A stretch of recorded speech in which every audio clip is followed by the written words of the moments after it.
We are back here for the last segment of today's show, and I thought I'd just recap a little bit of some coaching news that we got over the last couple of days. The New York Jets continue filling out their coaching staff this week, and after some speculation on some potential candidates for defensive coordinator, offensive coordinator, special teams, right? We talked about it briefly when Aaron Glenn got the job, but now we got confirmation yesterday that veteran assistant coach in the NFL, Steve Wilks, has been announced as the new defensive coordinator for the New York Jets. But not only Steve Wilks, also the Jets are hiring former Denver assistant special teams coach Chris Banjo to be their new special teams coach as well. So mainly on Steve Wilks because that's a pretty recognizable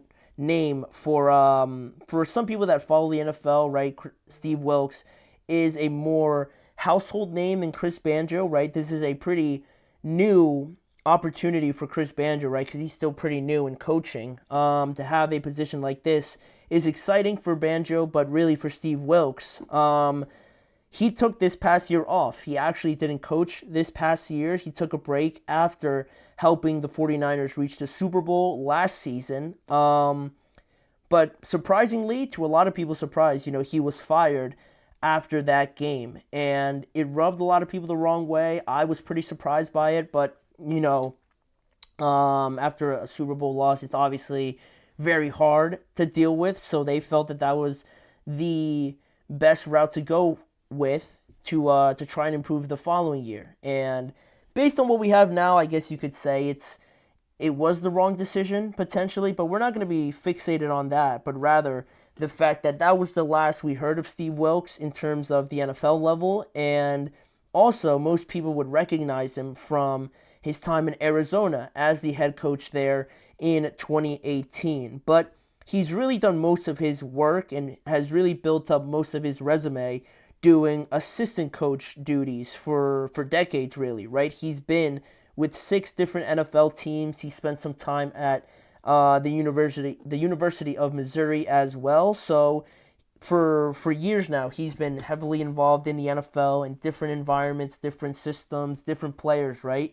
And I think as a coordinator, a defensive coordinator, and just specializing on that, I think that's where he does most of his impactful work. Not to say that he shouldn't get the opportunity to be a head coach, but also I don't think there's a problem with just being a very good coordinator, like Josh McDaniels jumps to your mind, right? Offensively, as an OC, he's fantastic. Same thing with Arthur Smith. I think he's a lot better as a offensive coordinator than, say, maybe a head coach. And Robert Saleh, it's another one. I think that as a head coach, the situation with the Jets was pretty dicey. But as a defensive coordinator, I think he's going to be very successful just going back to a very familiar position. So in this case scenario with Steve Wilks, I really like this move for the Jets, right? Because not only do you get an experienced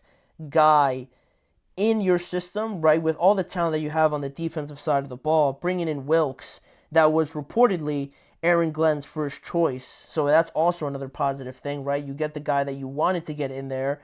Now you have him, and you can have him work with guys like Sauce Gardner, Quinnen Williams, Quincy Williams, Will McDonald, who had a great year.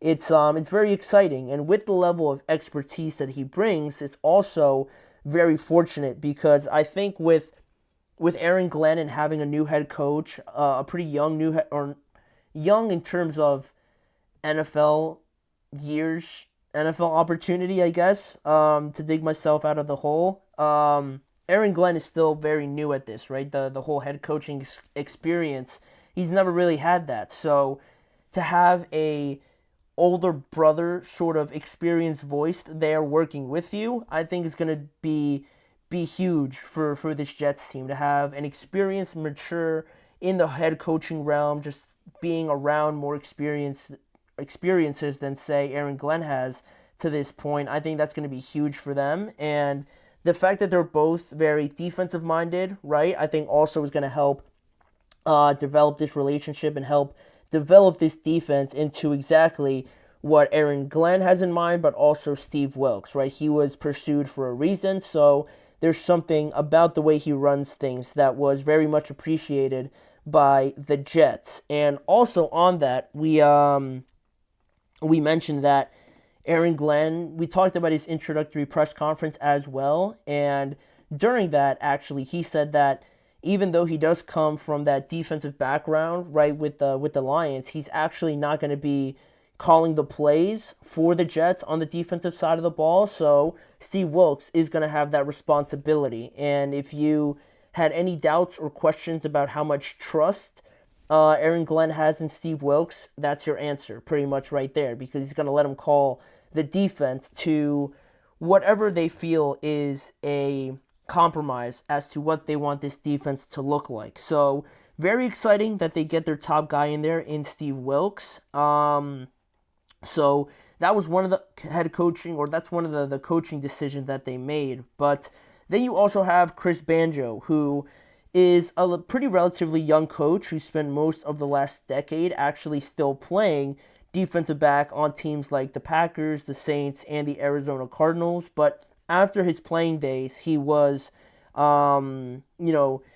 introduced to this coaching realm and has been involved heavily, mostly with special teams. And he actually got some interest from the Cowboys and San Francisco this offseason as well. But they both decided to go in different directions. So Chris Banjo leaves Denver and joins Aaron Glenn with the New York Jets. And I believe both hires are great, obviously. I mentioned Wilks, and I think Banjo is in a very good spot where this could be a great opportunity for him just to grow as a young coach in the NFL. But overall, that only leaves offensive coordinators still for the Jets to fill as a vacant spot, which sources believe at this point that Aaron Glenn has a favorite for that so far. And according to these sources, right, a couple of the reports that I read, Aaron Glenn's favorite right now to be his offensive coordinator is Lions' current passing game coordinator, Tanner Engstrand. Tanner Engstrand is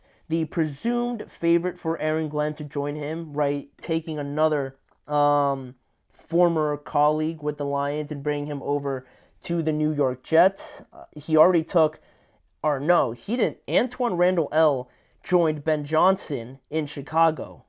Aaron Glenn hasn't taken anybody yet from Detroit, so Tanner Engstrand could be the name that would be next to that offensive coordinator title, potentially with the New York Jets, if it all works out how they want it to. But if Aaron Glenn's not calling the plays on defense, he's certainly not going to call them on offense. So I would also assume this is a great opportunity for Tanner Engstrand to fully call the plays for an NFL team and have an offensive coordinator position would be something awesome for him as well. But lastly here for Aaron Glenn and Steve Wilks, right, I think this team is going to be mainly identified by their defense, at least at the start, right, because there's so many questions with Aaron Rodgers and the quarterback position, and there's still no offensive coordinator, so we don't really have an idea of where this could really go yet. So for the time being, I feel like with a defensive-minded head coach, with a guy like Steve Wilks coming in, another reason to like this is because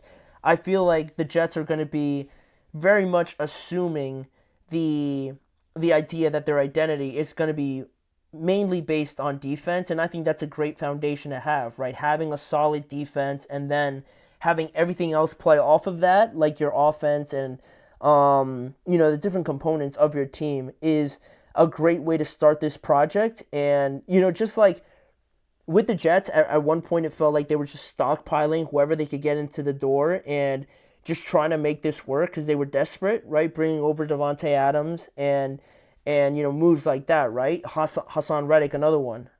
It just didn't end up working out for whatever reason. So I think building your team through defense and actually having an established culture and established way of playing that you can identify with, it's gonna be huge for this team that has been kind of trying to navigate through a lot of murky waters with the organization, and the product on the field as well has been pretty disappointing to say the least. So hopefully with Aaron Glenn, we already praised him for bringing a sort of attitude and persona already to his first press conference. There's already a lot of excitement with that, and bringing on a guy like Steve Wilks, I think only adds to that. So I think the Jets are getting a lot of things right, and they already have a bunch of talent. So it's about putting the puzzle together now, right? I think they're going about it the right way, and it's exciting, honestly. And I think we could actually be excited this year, not like last year where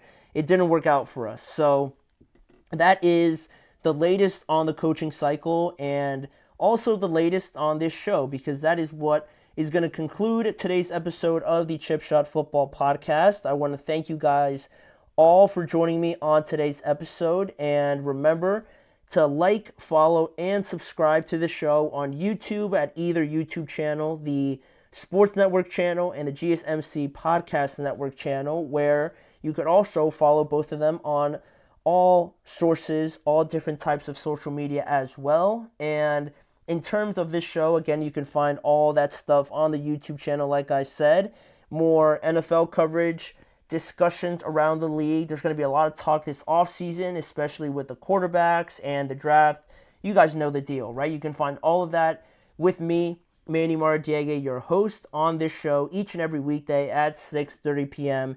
Eastern Time. So I'll be back here again tomorrow, and I hope to see you guys all back here again joining me to close out the week. Mm-hmm. Mm-hmm. Let's go. I wake up to a little bit of drool on my pillow, feel like it's gonna be a bad day. Yeah, I'm tired of shit, and the coffee ain't hit yet, damn, ain't that great. I don't wanna go to